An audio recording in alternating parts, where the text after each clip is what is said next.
Čau, mani sauc Medara Miezīte un esmu Norvegas neatkarīgā konsultante. Šajā video es tev gribēju pastāstīt par putekļu alerģiju. Mēs jau ģimenē saskaramies aptuveni 5 gadus ar putekļu alerģiju, un es tev video gaitā gribēju pastāstīt to, kā to atpazīt. Neesmu ārsts, tā kā tas, ko es stāstīšu, būs vienkārši mūsu ģimenes pieredze, un mana pieredze pēdējo gadu laikā ar 2 bērniem, kam ir putekļu ērcīšu alerģija. Jā, tā kā nekas no sacītā nevar būt izmantots kā ārsta viedoklis. Tātad, kā atpazīt putekļu alerģiju, jeb alerģiju no putekļu ērcītes? Varbūt tu pamani, ka tev vai tavam bērnam ir iesnas, bet tās nebeidzas tik ātri. Varbūt pat tā kā no degunnakas ārā nenāk, tāds nedaudz kā caurspīdīgs šķidrums, un tās iesnas ilgs 2-3 nedēļas, ir reiz mēnesi un vairāk. Varbūt tu pamani, kā niez acis, un ap acīm varbūt veidojas tāda kā sarkanīga āda, un tā ir tāda niezoša un ļoti nepatīkama sajūta. Vēl varbūt tu pamani, ka, piemēram, naktī mūsu gadījumā bija tā, kad dēls pamodās un raudāja, un pēc tam mēs secinājām, ka viņam bija aizlikts deguns, un, ka viņam droši vien bija grūti elpot, un tajos 2,5-3 gados viņš nemācēja to pateikt, un bieži vien pēc tam viņš raudāja, tā kā tecēja iesnas un likās tajā brīdī, ka nav risinājuma, bet tā jau toreiz, acīm redzot, bija pirmsākumi putekļu ērcīšu alerģijai. Tie ir tādi aptumenie simptomi, kādus mēs esam redzējuši savā ģimenē, un kādā brīdī devos pie ģimenes ārsta un risinot šo iesnu jautājumu, doktori ieteica taisīt testu uz alerģijām.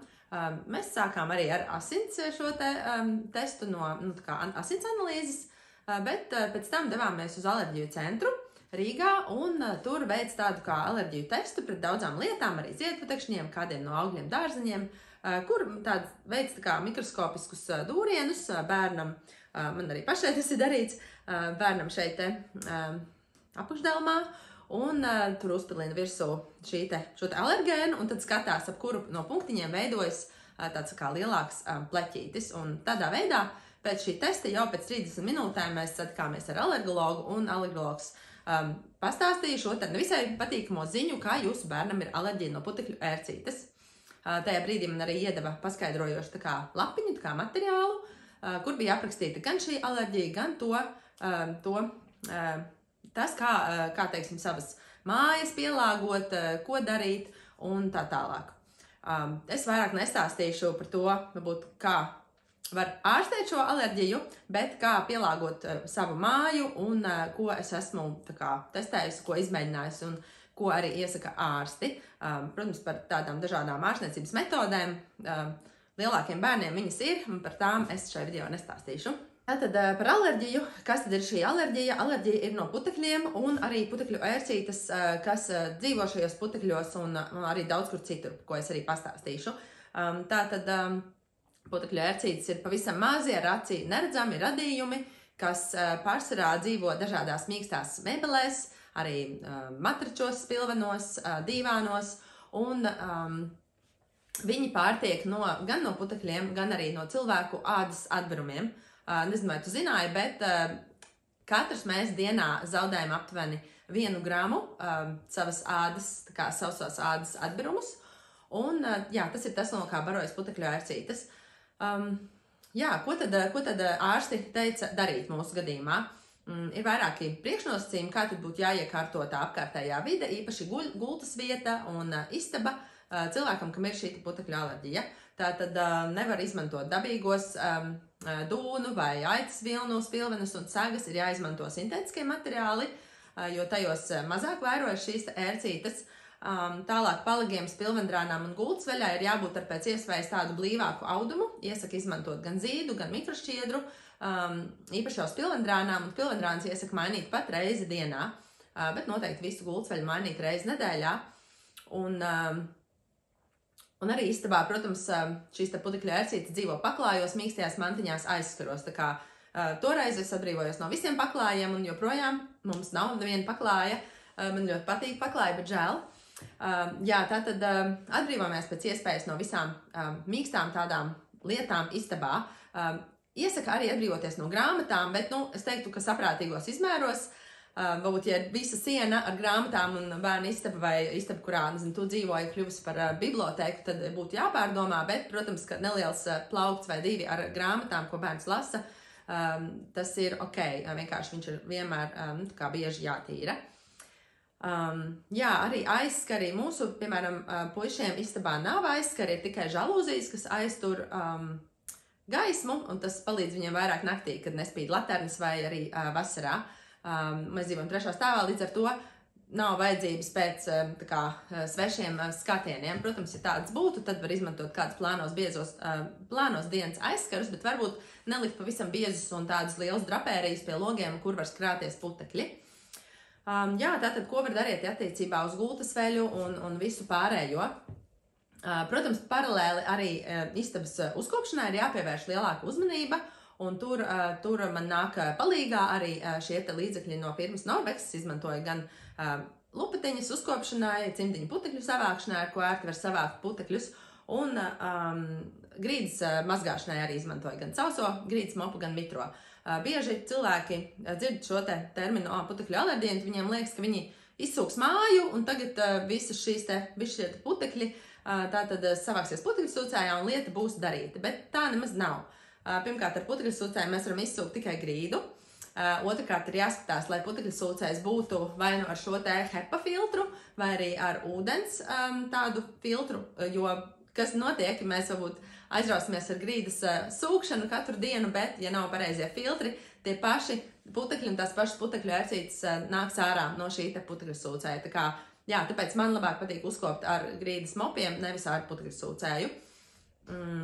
Jā, tad vēl nedaudz atgriežoties par alerģiju, tad šī alerģija galvenokārt ir no ērcīšu šiem izkārnījumiem, nevis no pašām ērcītēm, bet, nu jā, laika gaitā šajos spilvenos un matračos savairojas gan šis ērcītes, gan šie izkārnījumi. Protams, kādam ir no viņa alerģijas, bet kādam arī tās nav.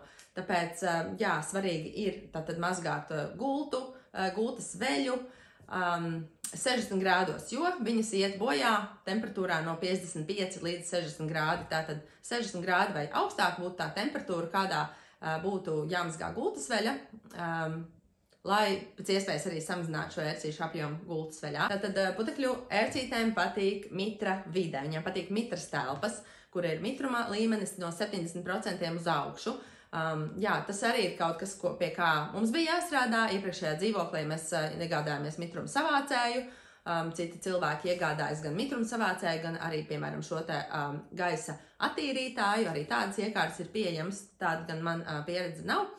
Bet tad optimālā gaisa mitruma procenti būtu ap 30–40% gaisa mitruma, kas būtu nepatīkama vide šīm ērcītēm. Un tad vēl gaisa temperatūra telpās. Ērcītēm patīk arī silts gaiss, viņām patīk silts un mitrs, un jā, protams, tas ir visvairāk tur, kur mēs guļam, jo mums izdalās gan siltums, gan mitrums, bet arī telpās būtu jāskatās, lai nav pārāk liela temperatūra, un viņām patīk temperatūra no 20 līdz 25 grādiem. Un tad mēģinam, zinu, kad ir arī citi pētījumi, kas pierāda, ka ir veselīgāk varbūt dzīvot telpās, un īpaši jau gulēt, kas ir 18–19 grādi siltas, tā kā, jā, mēs arī mājās uzturam temperatūru no 19 līdz 20 grādiem pārsvarā, lai gan mēs paši tad labāk jūtamies, gan arī šī nelabvēlīga vide šīm ērcītēm. Pirms es varbūt parādu arī vienu produktu, ko mēs izmantojam papildus, lai rūpētos par vidi, kas būtu ar mazāk putekļu ērcītēm. Jā, pastāstīšu arī to, ka, protams, šīs alerģijas, varbūt es tikko saņēmu šo ziņu no ārsta, un es, nezinu, diezgan sašutis un arī apjucis. Tāpēc alerģijas mainās, viņas citiem paliek stiprākas, citiem paliek vājākas. Un, protams, kā samazinot simptomus un veidot labvēlīgu vidi, tu noteikti varēsi palīdzēt sev vai kādam savam tuviniekam samazināt šos alerģijas simptomus un arī ārstēt to. Un, protams, kā slimošana ar šo alerģiju ietver arī regulāras, biežākas doktora apmeklējumus. Ik pēc kādiem vairākiem gadiem mēs arī mēdzam apmeklēt vēlreiz to pašu alergologu, lai redzētu, vai šī alerģija ir palikusi lielāka, vai viņa ir palikusi mazāka, kā arī apmeklējam arī pulmonologu aptuveni reizi gadā vai 2 reizes gadā, lai novērtētu vienkārši, kā bērnam iet, kā ir šie rādītāji, un pulmonologs tad pārbauda arī visas plaušas un visu to pārējo un skatās, vai ir nosliece, teiksim, veidoties astmai kaut kādā maigā formā vai nav. Tā kā tas ir par to. Jā, un nobeigumā gribēju parādīt līdzekli, un jā, pēc visu, ko stāstīt, jau saprotu, ka šis nav vienīgais cīniņš ar alerģiju no putekļu ērcītēm un to izkārnījumiem, un tas ir šis te Norvex matraču tīrīšanas līdzeklis.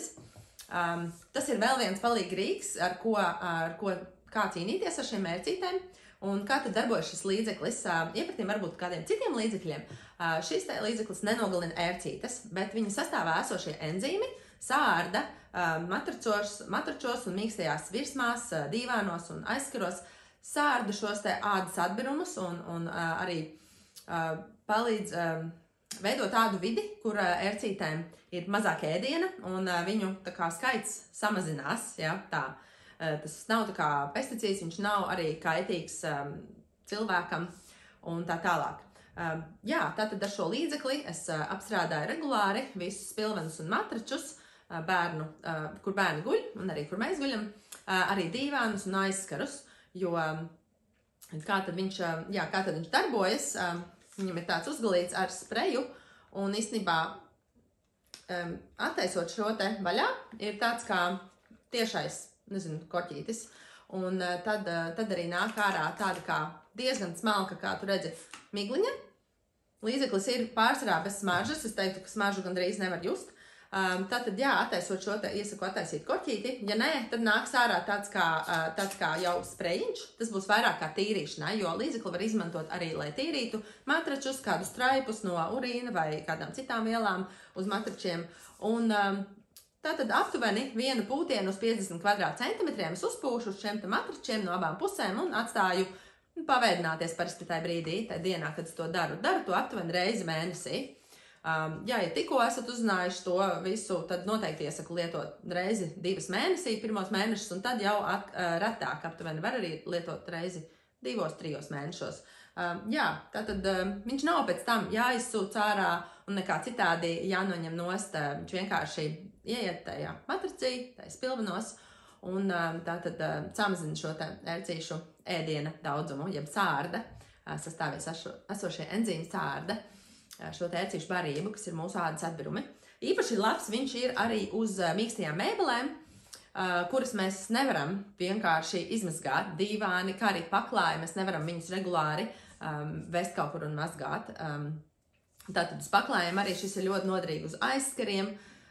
Vēl ērcītes mēdz arī dzīvot mīkstajās mantiņās, tā kā, ja bērnam ir paticis daudz mīkstās mantiņas gultā likt, tad no tā būtu jāatbrīvojas, un šīs te mantiņas arī regulāri jāmazgā temperatūrā no 60 līdz 90 grādiem, lai samazināšu šo ērcīšu apjomu arī mīkstajās mantiņās.